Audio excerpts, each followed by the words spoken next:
Last video तक हम लोगों ने प्राइमरी डेटा को कलेक्ट करने का जो पहला तरीका था जिसका नाम था डायरेक्ट पर्सनल इन्वेस्टिगेशन, हम लोगों ने उसको डिस्कस किया था। आज इस वीडियो में हम लोग नेक्स्ट मेथड पे चलेंगे जो कि अगेन प्राइमरी डेटा को कलेक्ट करने का ही मेथड है जिसका नाम है इनडायरेक्ट ओरल इन्वेस्टिगेशन मेथड। ठीक है, सबसे पहले हम इस मेथड का मतलब जानेंगे, उसके बाद इसकी सुटेबिलिटी को समझेंगे, then merits and after that demerit. Okay, तो सबसे पहले आप जान लो कि इनडायरेक्ट ओरल इन्वेस्टिगेशन जो मेथड है इसमें होता क्या है या किस तरह से प्राइमरी डेटा को कलेक्ट किया जाता है। ब्रीफ में तो मैंने आपको बता दिया है, आज यहाँ पे हम थोड़ा डिटेल में समझेंगे। ठीक है, देखो, indirect oral investigation is the method by which information is obtained orally from people who are expected to possess the necessary information and not from the persons regarding whom information is needed।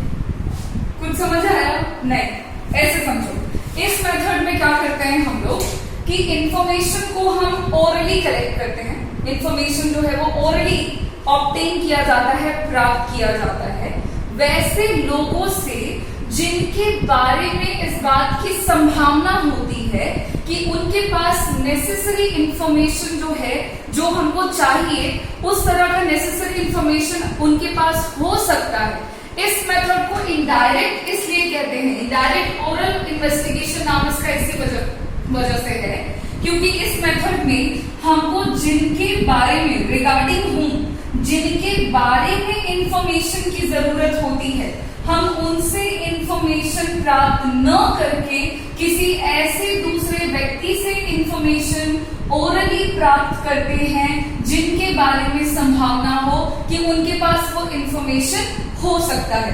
तो एक ऐसा तरीका जिसमें हमको जिसके बारे में information चाहिए हम उससे बात ना करके उससे संबंधित किसी भी दूसरे व्यक्ति से बात करके जानकारी इकट्ठा करते हो, उस मेथड को हम इनडायरेक्ट ओरल इन्वेस्टिगेशन कहते हैं। अब यहाँ पे देखिएगा, जैसे मैं इसका एक आपको छोटा सा एग्जाम्पल देती हूँ, होपफुली आपको ज्यादा क्लियर हो जाएगा। जैसे कि क्या होता है, आपने फिल्मों में, टीवीज में और बहुत सारे ऐसे शोज आते हैं, क्राइम शोज, आपने देखा जरूर होगा। होता क्या है कि जब किसी कोई मर्डर केस का इन्वेस्टिगेशन चल रहा होता है तो होता क्या है उस सिचुएशन में कि जिस व्यक्ति का मर्डर हो चुका है, पुलिस आती है, पुलिस की पूरी टीम आती है, वो इन्वेस्टिगेट करती है, इंफॉर्मेशन को कलेक्ट करती है। अब जो व्यक्ति दुनिया से अलविदा हो चुका है उसके बारे में इंफॉर्मेशन चाहिए तो पुलिस वाले उनसे ना बात करके उनसे संबंधित उनकी फैमिली, आसपास पड़ोस के लोग जो हैं उनसे इंफॉर्मेशन कलेक्ट करते हैं। तो उस सिचुएशन में वो जो पुलिस वाले, वो जो पुलिस की टीम होती है, जो तरीके का इस्तेमाल करके इंफॉर्मेशन को कलेक्ट कर रहे हैं उस तरीके का नाम है डायरेक्ट ओरल इन्वेस्टिगेशन, जिसे हम यहाँ पर डिस्कस कर रहे हैं। अब देखिएगा, एक इंपॉर्टेंट बात है, अंडर दिस मेथड, इस मेथड में वैसे लोग जिनसे इंफॉर्मेशन कलेक्ट किया जाता है, द पर्सन फ्रॉम हुम इंफॉर्मेशन इज कलेक्टेड, मतलब इनकी बात हो रही है, जिनसे इंफॉर्मेशन प्राप्त किया जाता है उनको विटनेसेस कहा जाता है। ठीक है, तो उसको हम विटनेस के नाम से जानेंगे जिनसे इंफॉर्मेशन कलेक्ट किया जाता है। इस केस में इंफॉर्मेंट्स नहीं है, बिकॉज इंफॉर्मेंट्स वो हो गए जिनके बारे में इंफॉर्मेशन चाहिए और जो खुद दे रहे हैं। अब यहाँ पे जिसके बारे में चाहिए उससे तो ले नहीं रहे, उससे रिलेटेड किसी से ले रहे, तो जो रिलेटेड हुआ दैट वाज विटनेस। ओके, अब देखो हम बात करेंगे नेक्स्ट कि इस मेथड का इस्तेमाल हम कहाँ कहाँ पे कर सकते हैं, कब करेंगे। तो सुटेबिलिटी में हम समझेंगे कि ये मेथड जो है वो किस किस तरह के सिचुएशन के लिए सुटेबल रहेगा, उपयुक्त रहेगा। तो this method is suitable when, सबसे पहला पॉइंट देखेंगे हम लोग, जब एरिया ऑफ इंक्वायरी जो है अगर वो लार्ज होगी तो फिर आप इस मेथड का इस्तेमाल कर सकते हैं।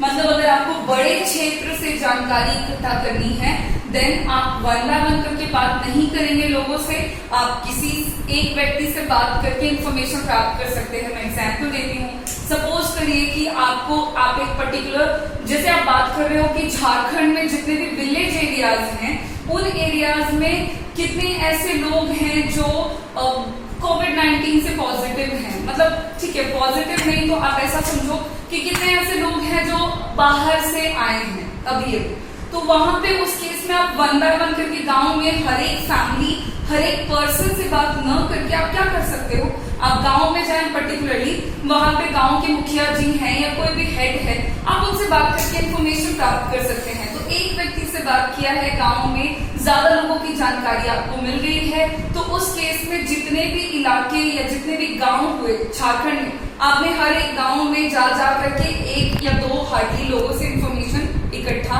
कर लिया है। तो वहां पे आपको जिसके बारे में इन्फॉर्मेशन चाहिए थी, आपने उनसे बात नहीं करी, आपने किसी और से बात किया, आपने जो तरीका अपनाया है वो है डायरेक्ट ओरल इन्वेस्टिगेशन, और ये लार्ज एरिया के लिए सूटेबल है, क्योंकि इसमें जरूरी नहीं है कि 1 बाय 1 करके ही बात करना है, हम किसी और से बात कर सकते हैं, कोई अकेले 4 लोगों के बारे में इन्फॉर्मेशन दे सकता है। अब गांव के मुखिया जी हैं, उनको गांव में जितने लोग हैं उनकी जानकारी होती ही होती है, कितने लोग गांव के बाहर हैं, गांव के अंदर काम कर रहे हैं, इस तरह की जानकारी उनके पास होती है। ये मैंने जस्ट एक एग्जाम्पल बताया है आपको, ये मुखिया जी वाला, उसको आप एकदम सीरियसली मत करिएगा, किसी वहीं पे यूज करेंगे। ओके, नेक्स्ट जो मेथड नेक्स्ट जो पॉइंट है जहां पे ये मेथड सूटेबल है वो ये है कि जब direct contact with the concerned informants cannot be established, मतलब आपको जिसके बारे में इंफॉर्मेशन चाहिए, अगर आपका उन लोगों के साथ डायरेक्ट कांटेक्ट नहीं हो पा रहा है तो फिर आप इस मेथड का इस्तेमाल करेंगे। डायरेक्ट कांटेक्ट एस्टैब्लिश क्यों नहीं हो पा रहा है विद द कंसर्न इन्फॉर्मेंट्स, इसके बहुत कारण हो सकते हैं। जैसे कि मैंने जो एग्जाम्पल बोला कि आप पता कर रहे हो कि कितने लोग हैं जो गांव के बाहर काम करते हैं, अभी गांव के जो बाहर हैं आप कहाँ घूमते फिरोगे, आप कहाँ जाओगे, मुंबई में कहाँ, इस पर्टिकुलर गांव के कौन कौन से लोग कहाँ कहाँ हैं, तो कुछ मुंबई में है, कुछ बेंगलुरु में है, कुछ हैदराबाद में, तो आप वहां जाके उनसे इन्फॉर्मेशन नहीं ले सकते।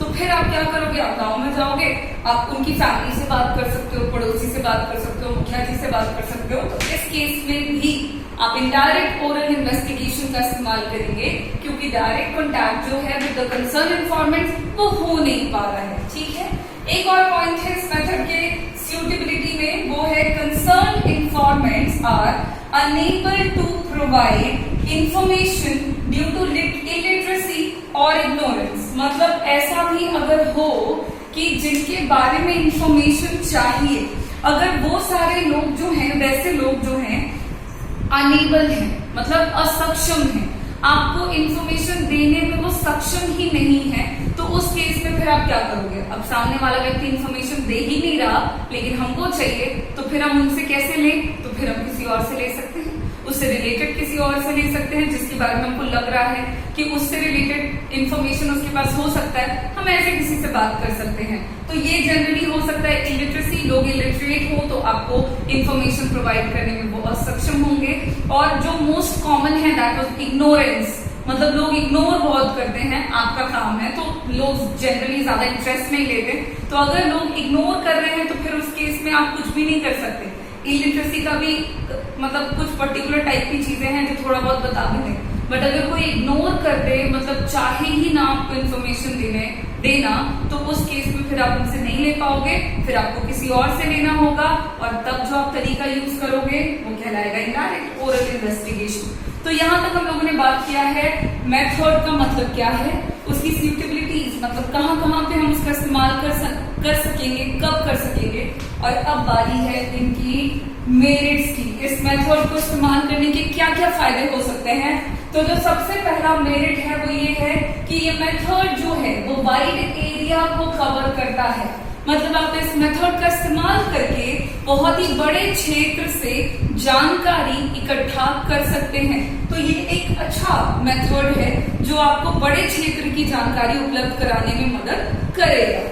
नेक्स्ट पॉइंट है कॉस्ट इफेक्टिव। ये एक ऐसा तरीका है जिसमें जो खर्च है, जो खर्च है पैसों का, समय का और मेहनत का, वो कंपैरेटिवली कम लगता है। अब यहाँ पे एक वर्ड बोला मैंने कंपैरेटिवली, तो किससे कंपेयर करके कह रहे हैं, तो ये एक ऐसा मेथड है जो हम लोगों ने अपने पिछले वीडियो में डिस्कस किया था। First method that was direct personal investigation. उस मेथड में हम लोगों ने देखा था कि वो खर्चीला तरीका है, 1 बाय 1 करके लोगों से बात करने में समय ज्यादा लगेगा, पैसे लगेंगे और मेहनत लगेगा। बट इस मेथड में मैंने आपको बताया है कि आप उन लोगों से डायरेक्टली बात नहीं कर रहे जिनके बारे में जानकारी चाहिए, आप किसी भी और से बात कर सकते हैं। तो हम किसी एक से या दो से बात करके पूरे गांव की जानकारी ले सकते हैं, पॉसिबल है।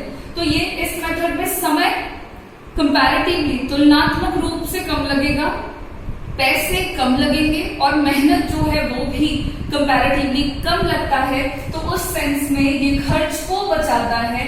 तो ये एक अच्छा तरीका है जो आपके खर्च को बचाते हुए आपको बड़े क्षेत्र की जानकारी उपलब्ध कराने में मदद करता है। अगला पॉइंट है, ये मेथड सिंपल है। ये मेथड काफी सिंपल है, मतलब इसमें आपको बहुत ज्यादा कॉम्प्लेक्सिटीज नहीं है फेस करनी पड़ती है।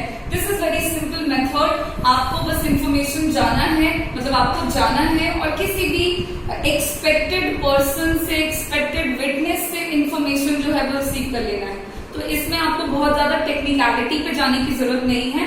तो ये काइंड ऑफ सिंपल है। और अगेन इस मेथड को कंपेयर अगर करें हम अपने पहले मेथड से, तो उसके कंपैरिजन में तो ये काफी सिंपल मेथड है। तो ये इसके कुछ मेरिट्स हैं।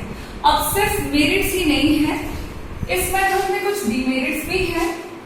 क्या क्या डिमेरिट्स हैं? तो सबसे पहला डिमेरिट है कि लैक ऑफ एक्यूरेसी, मतलब इस मेथड का अगर आप इस्तेमाल करते हैं तो इंफॉर्मेशन की सटीकता आपको एकदम 100% मिलेगी, इस बात की कोई गारंटी नहीं है। क्यों? क्योंकि इस मेथड में आपको जिसके बारे में इंफॉर्मेशन चाहिए आप उनसे बात नहीं कर रहे, बल्कि आप किसी और से बात कर रहे हैं। तो कोई दूसरा व्यक्ति आपको किसी तीसरे व्यक्ति की जानकारी दे रहा है, तो पूरी संभावना है कि उसके पास पूरी जानकारी ना हो सकता है कि वो आपको मतलब पूरी जानकारी उसके पास ना हो। तो अगर पूरी जानकारी नहीं है तो उसने आपको जो इन्फॉर्मेशन दिया है उसमें सटीकता की कमी है। तो lack of accuracy one of the important demerit of indirect oral investigation method. Next demerit है पर्सनल बायस। इस मेथड में भी व्यक्तिगत पक्षपात की संभावना है। सवाल है कौन कर सकता है?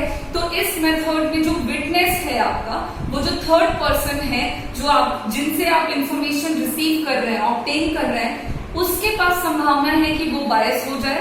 अगर वो जानबूझ के आपको झूठ बोले या जानबूझ के आपको झूठी जानकारी दे, तो फिर आपको पता नहीं चलेगा कि वो व्यक्ति झूठ बोल रहा है, एंड आप उसी इंफॉर्मेशन को रिसीव कर लोगे, जिससे आपकी जो स्टडी है वो गड़बड़ होने के चांसेस हो सकते हैं। तो ये भी एक डिमेरिट है। नेक्स्ट डिमेरिट है डाउटफुल कंक्लूजन्स। इस मेथड का इस्तेमाल अगर आप करते हैं तो चांसेस हैं कि जो निष्कर्ष तक आप पहुंचोगे वो हो सकता है थोड़ा संदेहपूर्ण हो, डाउटफुल हो। बोलने का मतलब हुआ क्योंकि इस मेथड में एक्यूरेसी की कमी हो सकती है, इसमें पक्षपात के चांसेस हैं। अब आप गलत इंफॉर्मेशन, झूठा इंफॉर्मेशन अगर रिसीव कर लेते हैं बाय मिस्टेक, अगर आपका जो विटनेस है वो आपको गलत इंफॉर्मेशन दे देता है, तो फिर जो कंक्लूजन निकलेगा वो गलत निकलेगा।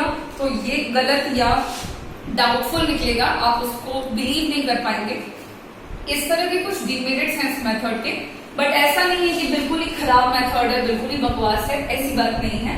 डिमेरिट्स अपनी जगह है, इस मेथड के मेरिट्स भी हैं। तो आज हम लोगों ने सेकेंड मेथड डिस्कस किया है प्राइमरी डेटा को कलेक्ट करने का, जिसका नाम था इनडायरेक्ट ओरल इन्वेस्टिगेशन। मेथड का मीनिंग समझते हुए हम लोगों ने सूटेबिलिटी कवर किया, मेरिट्स को कवर किया और डीमेरिट्स को कवर किया है। इसके बाद के वीडियो में हम थर्ड मेथड पे चलेंगे, जो कि अगेन प्राइमरी डेटा को कलेक्ट करने का मेथड होगा। तब तक आप इसको ध्यान से देखें, समझें। Thank you.